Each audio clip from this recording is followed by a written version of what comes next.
हरे कृष्णा। आज की भगवद गीता क्लास में आप सबका हार्दिक स्वागत है। आज हम पढ़ेंगे भगवद गीता अध्याय 7 श्लोक संख्या 23।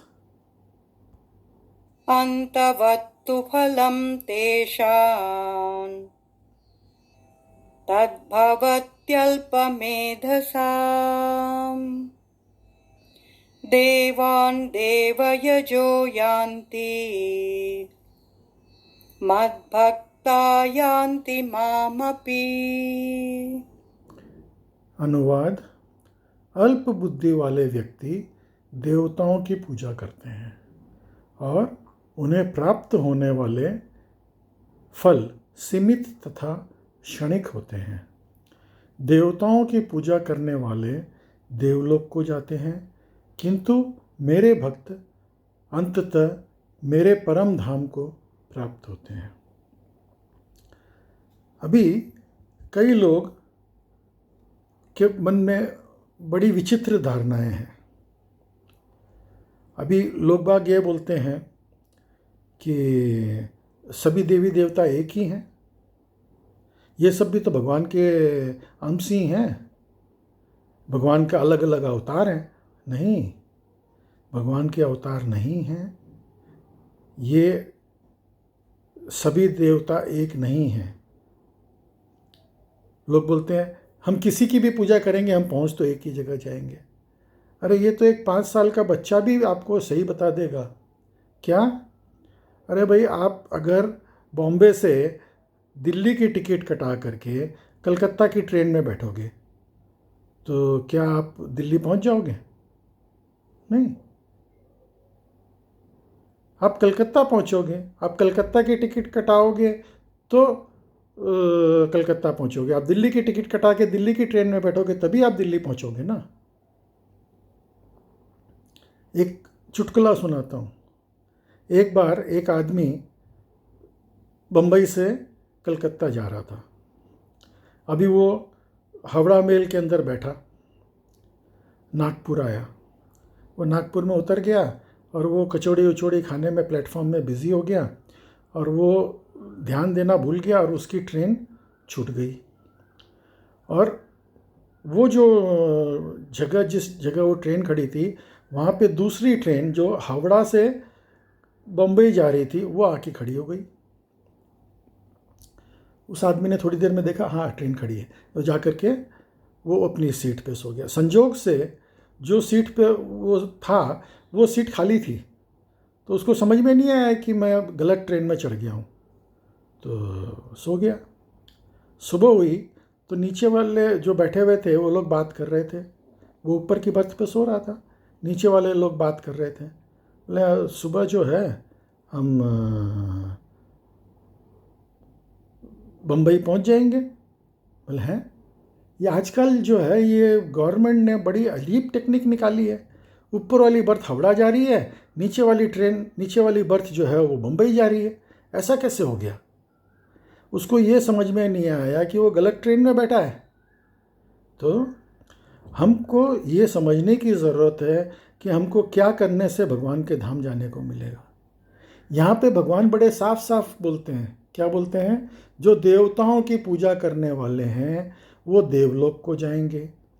जैसे जो देवी की पूजा करेंगे वो देवी लोक जाएंगे, जो शिव जी की पूजा करेंगे वो महेश लोक जाएंगे, जो गणेश जी की पूजा करेंगे वो गणेश लोक जाएंगे।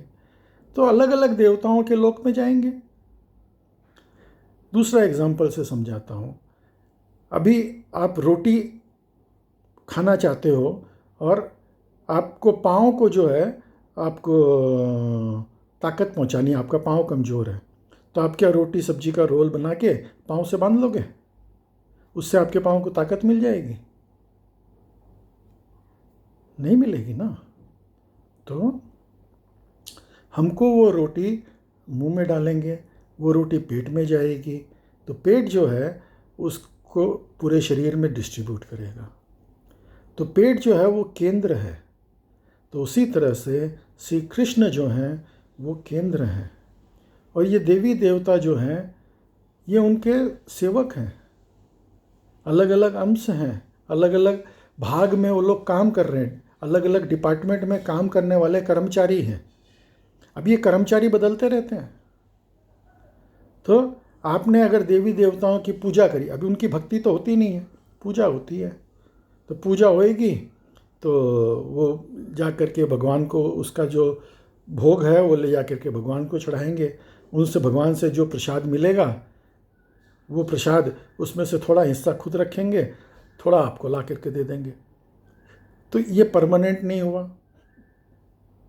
तो हम इसके अंदर हम भटक सकते हैं, हम सही जगह पे जाएंगे नहीं। और यहाँ पे भगवान क्या बोलते हैं, जो मेरी पूजा करेगा वो मेरे धाम को अंततो गत्वा मेरे धाम को पहुँचेगा, और मेरे धाम को पहुँच करके वो कभी वापस नहीं आता। जो एक बार मेरे धाम में चला जाता है वो वापस इस संसार में लौट के नहीं आता। तो अभी आप सोचो थोड़ा इंटेलिजेंटली कि हमको क्या करना चाहिए। क्या देवी देवताओं की पूजा करनी चाहिए? मैं ये नहीं बोल रहा हूँ कि हमको देवी देवताओं का अपमान करना चाहिए, नहीं। देवी देवता बड़े अच्छे भक्त लोग हैं, वो लोग भी भगवान के भक्त हैं। हमको उनका आदर करना चाहिए। हमको उनसे एक ही वरदान मांगना चाहिए, अगर मांगें कभी, कि हे गणेश जी, हे शिव जी, मुझे जो है आप कृष्ण की भक्ति प्रदान कर दो। वो लोग बड़े खुश होंगे, क्योंकि आप जो है उनका मनवांछित काम कर रहे हो। वो नाराज नहीं होंगे, वो खुश होंगे कि आप उनके मनवांछित काम कर रहे हो। वो लोग भी तो भगवान की भक्ति कर रहे हैं, वो भी तो भगवान के भक्त हैं। अगर आप सोचो आप एक दूसरे भक्त से मिलोगे तो आप मिल के खुश होगे या दुख तकलीफ में आओगे? नहीं, आप उससे मिल करके बहुत प्रसन्न होगे। उसी तरह से वो लोग भी आपसे मिलके प्रसन्न होंगे, आपके मन की इच्छा पूर्ण करके प्रसन्न होंगे, आपको हेल्प करके प्रसन्न होंगे। तो हमको इंटेलिजेंटली सोचना चाहिए और परमानेंट काम जो है वो करना चाहिए। अगला श्लोक पढ़ेंगे। अव्यक्तं व्यक्तिमापन्नं मन्यन्ते माम बुद्धयः परं भावमजानन्तो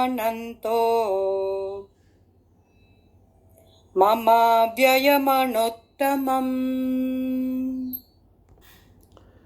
अनुवाद: बुद्धिहीन मनुष्य मुझको ठीक से न जानने के कारण सोचते हैं कि भगवान कृष्ण बोल रहे हैं ये, कि मैं पहले निराकार था और अब मैं इस स्वरूप को धारण किए हूँ, जो अपने अल्प ज्ञान के कारण मेरे अविनाशी तथा सर्वोच्च प्रकृति का नहीं बन पाते।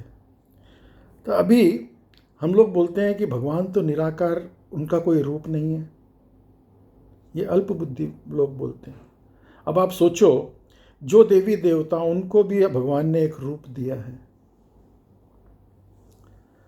तो हमको उन्होंने एक रूप दिया है भगवान ने, तो क्या भगवान का रूप नहीं होगा?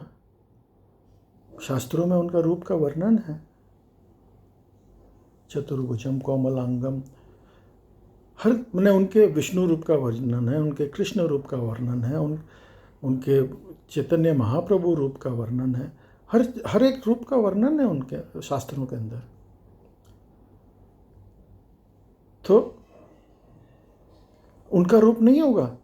उन्होंने अपना रूप हम मनुष्यों को दिया है, हम उनके जैसे दिखते हैं, भगवान हमारे जैसे नहीं दिखते।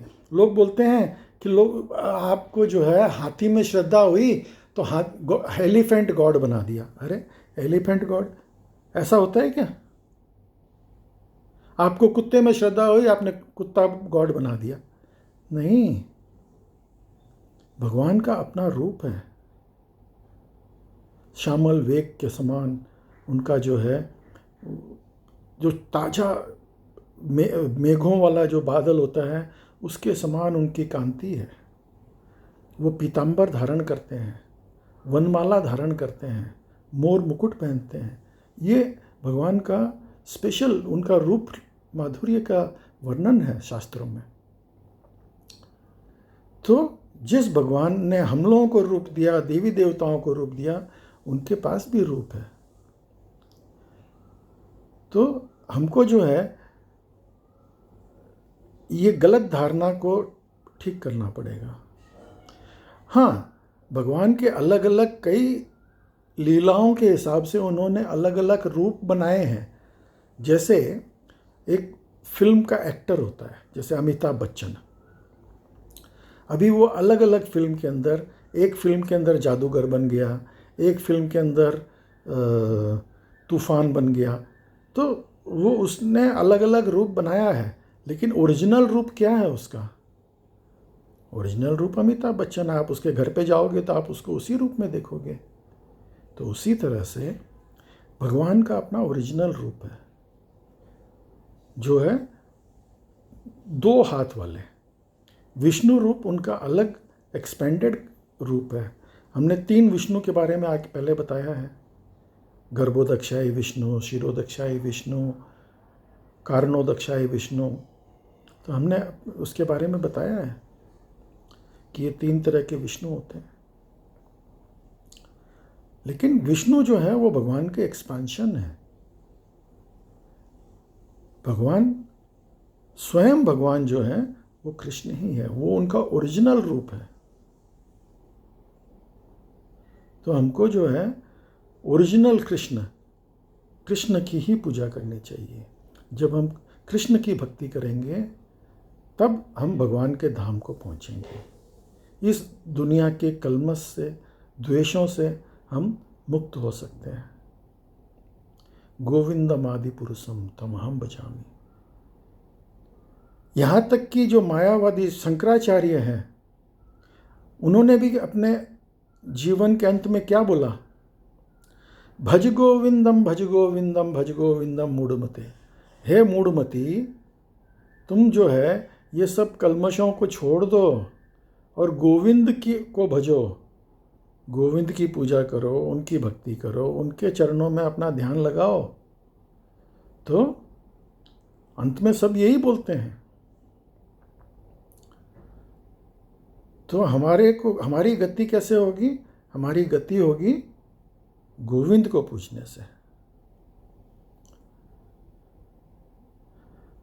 तो ये धारणा को हमको बिल्कुल खारिज कर दिया।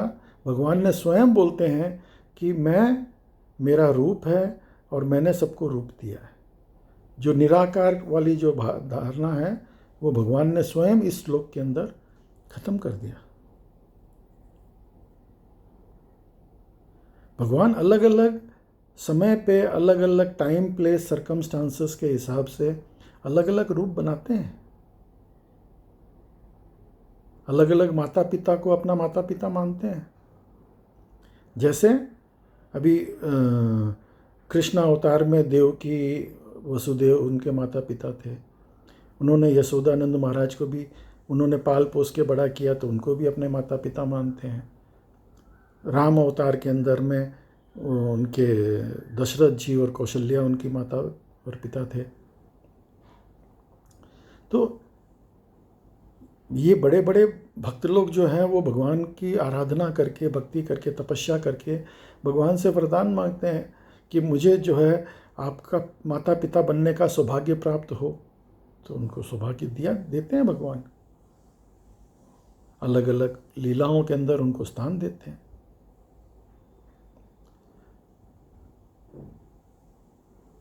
तो आज आप लोग भगवद गीता क्लास में सम्मिलित हुए, उसके लिए बहुत बहुत धन्यवाद। हरे कृष्णा।